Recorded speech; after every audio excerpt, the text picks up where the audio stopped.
when it's really touristy, it's more westernized.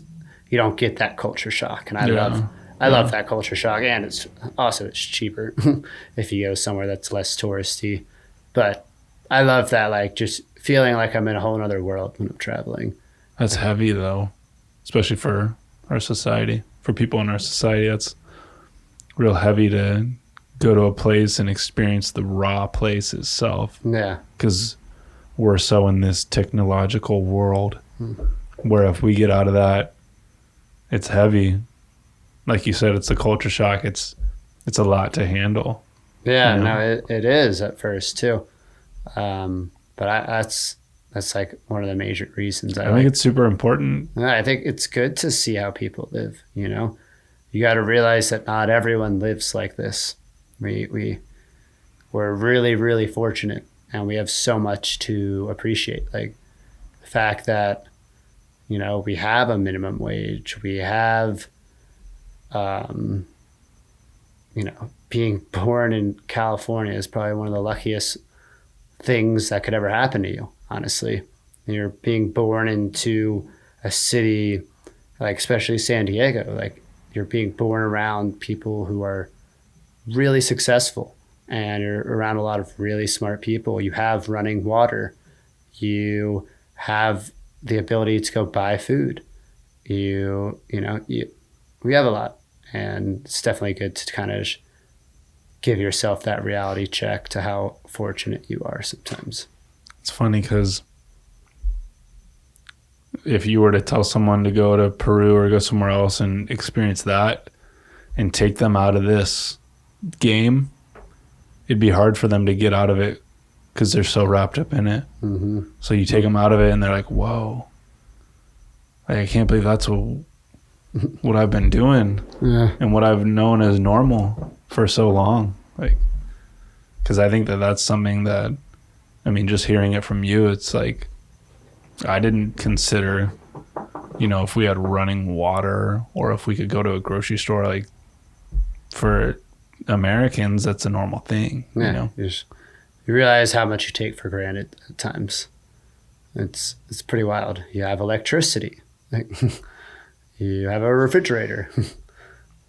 It's pretty crazy how many people don't have these things, and it's pretty important to be thankful for all the little things. Well, and see, just like you said, like it changes your whole mindset. It changes your whole perspective. And one thing that I know is that your perspective creates your life. Mm-hmm. It's all, life is all how you look at things. 100%. I couldn't agree with that more. It's really easy to get down in the dumps, kind of beat yourself up over one thing, but you can take a step back and look like the little things. Like, hell, I have running water. I've got great friends.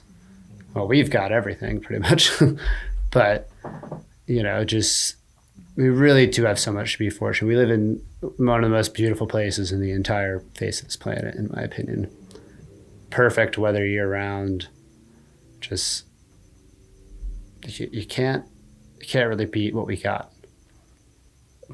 Yeah, I heard once, if you change the way that you look at things, the things that you look at will change. So it just comes down to your perspective on every situation. If I walk outside and I see someone give me a bad look, well, okay, I wish them well. Maybe they're having a bad day. Yeah. Or I could look at it as like, wow, I'm attracting a lot of negativity. People don't like me. It's like, well, which do you want to look at it as? Exactly, yeah. If you want to, it's like that the book, 7 Habits of Highly Effective People.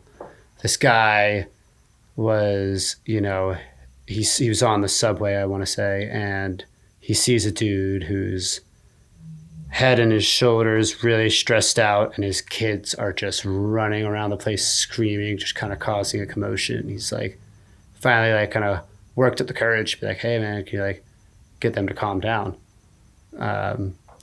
And the guy replies with, oh, sorry, I guess I probably should. Their mother died today, so it's kind of just a lot right now. Kind of taking yourself out and realizing, oh man, these kids are being crazy, instead of just wonder what he's going through, like, and kind of putting putting yourself in other people's shoes. Yeah. And I think it's really powerful. Your perspective definitely changes, how you look at life and what's important to you. And then, because what I've always known is that things could always be worse, right? Yep. Obviously you can always look at it. Things could always be better, right? I could have X amount of money. I could have, this person with me or whatever it is. But you have to look at that in the same way, in the opposite spectrum. You could not be here in an office with water, electricity, things like that. Yeah. Because what is there, like 2 million? There's like millions of homeless children, like, in the world. And well, it's wild to think that we were born in California, but we could have been born. Could have been born anywhere. Anywhere. It could have been born, not even in the United States. It could have been born into a slum. Look at India. They have like outcasts in their society, and it's like they have a caste system, and yeah, it's basically a caste system. And if you're at the bottom of the totem pole, they call you the untouchables, basically. And it's really, really hard to get out of that. Like, you're kind of born into it. Your parents are poor, you're poor. And it's really a kind of messed up system that they have going on, because it kind of keeps you at the bottom and keeps you at the top. Like, you don't want, if you're in the untouchables, like, they don't even want to. The untouchables are at the top? Oh, they're at the bottom. They're at the bottom. You don't want anything to do with the untouchables. It's pretty wild. Or that's gnarly. Born in communist China. Yeah. Born in. Because you could be born in America and you have the same opportunities as everyone else. If you're in poverty right now, it doesn't mean that you can be. Yeah, be out of it. A star or, big time. Mm-hmm. Whereas in other countries, it's not as prevalent. Yeah. Well, if you look at a communist country, like, kind of, there's no really room for growth in that.